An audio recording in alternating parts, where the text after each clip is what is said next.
let's talk about the midterms. This is some really interesting new polling. And from the beginning, let's say the Krystal and Saagar caveat that all polls, especially the polls that we're seeing right now, look about as wrong as they were in 2020. So keep that at the very top of your mind when we talk about the latest polling that's coming out from CBS. Let's go ahead and put this up there on the screen.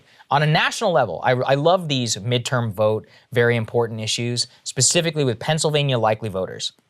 Economy, 80%. Inflation, 77%, essentially the same. Crime, 65%. That crime number is exactly why Dr. Oz is talking only about inflation and crime. That's one of the things he's been hitting Fetterman over with.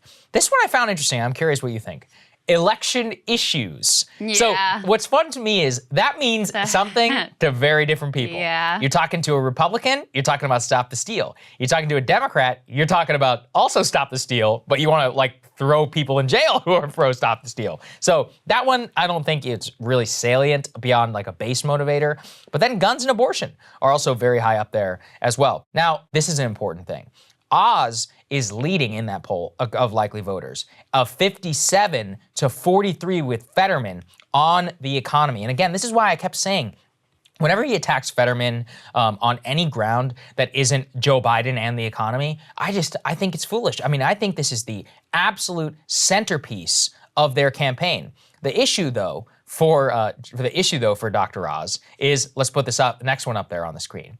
In terms of who Pennsylvanians say they believe when they talk about politics, really believe Fetterman, 57%. Oz, 29%. Think voters want to hear, 43% Fetterman, 71% Oz. So the attack on Oz here is he's a phony. They don't believe that he means what he says whenever he's talking. And there's a couple of other things that they point to. And this one, obviously, I think is going to matter a lot. Has Oz been in Pennsylvania long enough to understand the issues? 33% yes, 67% no. Does Oz have the right, or do they have the right experience? John Fetterman, 56% yes, 24% for Oz. How do they handle themselves personally? Fetterman is at 50-50. Oz is at 36-64 with 64% dislike. And then, quote, main reason for vote choice. By the way, I love this. This is my favorite because for all of the talk of issues, do I like the guy or not? Here is with Fetterman. 56% of his voters say, I like him, and that's why they're voting for him. For Oz voters, it's only 15. Oppose the other candidate, 24% for Fetterman, 54% Oz, and then he's my party's nominee, 20% Fetterman, 31% So for Oz. Fetterman voters, it's overwhelming, like an affirmative vote. Like, I like this John. guy, Yeah. I'm with him. Right. For Oz voters, it's like, I don't like Fetterman. Yeah. So I don't like Biden. I don't like Democrats. Yeah, I mean, this says to oppose the other Yeah. candidate, but yeah, you're probably right. Yeah. It is more about like an opposition vote rather than an affirmative vote in favor of him. And this was also interesting, even though Fetterman is a current elected and Oz is the quote unquote outsider, having never been in elected office before, it's actually Fetterman who was seen by more voters as representing change.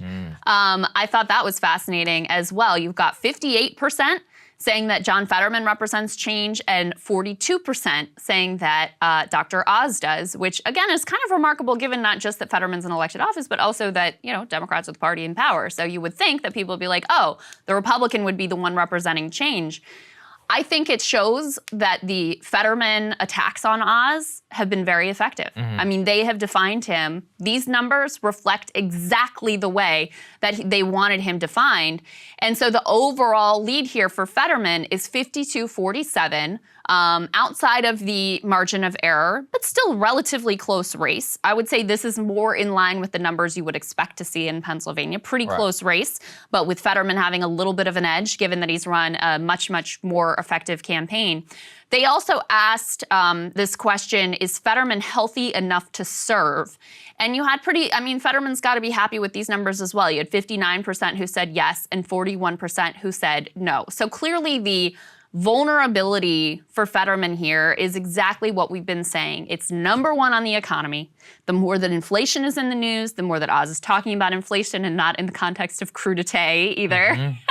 the more effective. And then the second beat is crime, which they've been pushing more and more. Those are the places where Fetterman is the most vulnerable. And that's, I think, a microcosm of the entire national scene. wins. Exactly. Putting the specifics of these candidates and their campaigns aside. Bingo. I mean, if I was doing Oz, I'd be doing the same thing. Philadelphia is a disaster right now. I'd be playing that all day long. Because the other thing is you maybe want to suppress vote in terms of the mainline suburban Philly people who all came out hard to vote for Joe Biden. If you can keep them at home, or if you can maybe convince them to vote for Oz, not to vote for Fetterman, that's going to be a big win for you. Try and drive out as much of the Republicans as possible. Overall, same thing. I mean, the advice for Oz is the same for advice for every Republican candidate that is out there. It's just so annoying every time I see them get embroiled. It's like basic stuff. Just focus on the basics. John Fetterman is a vote for Joe Biden. Joe Biden is the reason we have high inflation. Whether it's true or not, doesn't matter.